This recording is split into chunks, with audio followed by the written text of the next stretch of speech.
जय जिनेंद्र दोस्तों आज हम बात करेंगे जैन ज्योतिष के बारे में। बहुत सारे लोग ये पूछते हैं क्या जैन भी ज्योतिष को मानते हैं। शायद उनको ये नहीं पता जैन और ज्योतिष का गहरा संबंध रहा है। हमारे शास्त्रों में भी जैन ज्योतिष ग्रंथ प्रचलित हैं, लेकिन जैन लोग कर्मवादी ज़्यादा रहे हैं, अहिंसा के मार्ग पर चलने वाले रहे हैं। इसलिए जैन ज्योतिष में इन बातों का उल्लेख नहीं किया जाता। इसलिए जैन ज्योतिष को बहुत ज़्यादा विस्तृत रूप से आगे नहीं लाया गया, क्योंकि जैन धर्म मुख्य रूप से लोगों को जीवों की सेवा, अहिंसा के मार्ग पर चलने को प्रेरित करता है।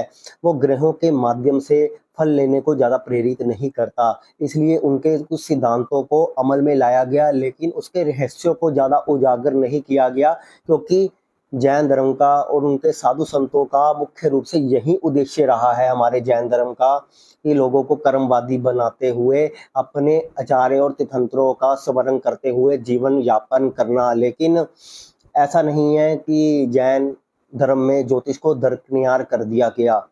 जैन धर्म हमेशा ही आस्था का विषय रखता है, ज्योतिष के प्रति भी अथाह श्रद्धा रखता है। तो इस वीडियो में मैं ये नहीं कहूँगा कि उत्पत्ति कैसी हुई। वैसे जैन धर्म शास्त्र में बहुत सारे ग्रंथ हुए हैं, भद्रबाहु ग्रंथ भी रहा है। विशेष रूप से अगर आप सर्च करोगे गूगल में, आपको मिलेगा कि जैन धर्म के ग्रंथ कौन कौन से हैं। हमारा मुख्य विषय है कि जैन धर्म में हम ज्योतिष का परिणाम किस लिए माध्यम से ले सकते हैं। दोस्तों, आपको पता है कि हमारे जैन धर्म में 24 तीर्थंकर रहे हैं। 24 तीर्थंकरों के जो नाम है आपको पता होंगे, नहीं पता है तो वो भी आप गूगल करके उन 24 तीर्थंकरों के नाम देख सकते हैं। तो जन्म कुंडली जो हमारी होती है वो हमारे जीवन का एक मैप होता है। जब हमारा जन्म होता है, आकाशीय ग्रहों की जो स्थिति होती है वो हमारी जन्म कुंडली बन जाती है, और एक स्थिर कुंडली के रूप में एक प्रिंट आउट आपको दे दिया जाता है। फिर उसमें जो चल रहे ग्रह होते हैं, जैसे जैसे जीवन आगे बढ़ता है, ग्रहों की यात्राएं बढ़ती हैं, तो वो ग्रह अपना अपना प्रभाव छोड़ने लगते हैं। इसलिए ग्रहों की जो यात्राएं हैं वो जैन ज्योतिष के माध्यम से किस प्रकार संतुलित होकर आपको फल दे सकती हैं, उसके ऊपर चर्चा करते हैं। कि मैं सिर्फ इतना ही कहना चाहता हूँ कि जो हमारी 12 राशियां होती हैं, जन्म कुंडली में 12 राशियां होती हैं, 12 ही भाव होते हैं। ग्रह 9 माने जाते हैं, 7 ग्रह और 2 छाया ग्रह माने जाते हैं। अगर हम नेपच्यून, प्लूटो और यूरेनस को भी ले लेते हैं तो 12 ही ग्रह माने जाएंगे। तो हमारे तीर्थंकर हैं 24। तो जब हम 24 तीर्थंकरों का नाम लेते हैं, जैसे हमें कोई समस्या है, हम जन्म कुंडली को खोलकर उसको इंटेंशनली हम अपनी जन्म कुंडली को सोचकर अगर 24 तीर्थंकरों का नाम लें तो 12 राशियां और 12 भाव संतुलित हो जाते हैं।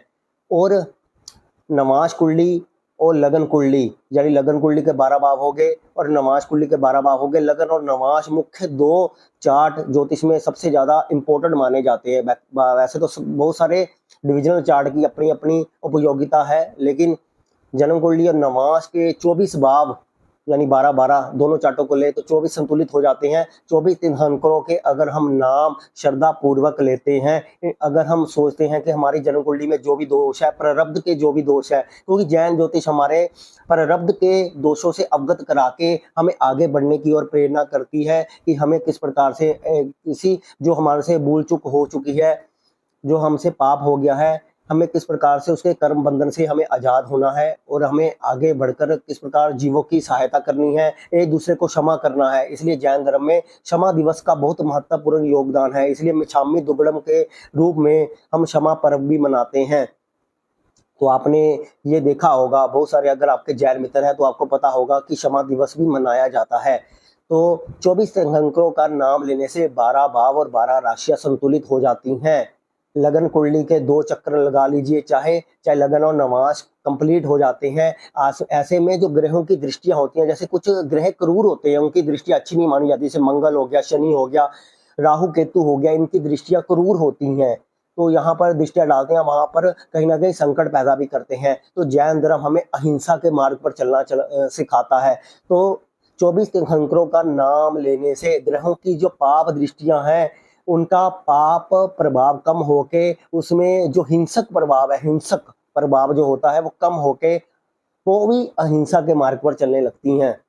यानी वो आपको उतनी पीड़ा नहीं देती, अहिंसा करने की ओर तत्पर हो जाती है। तो ग्रह भी अहिंसा का अनुसरण करने लग जाते हैं।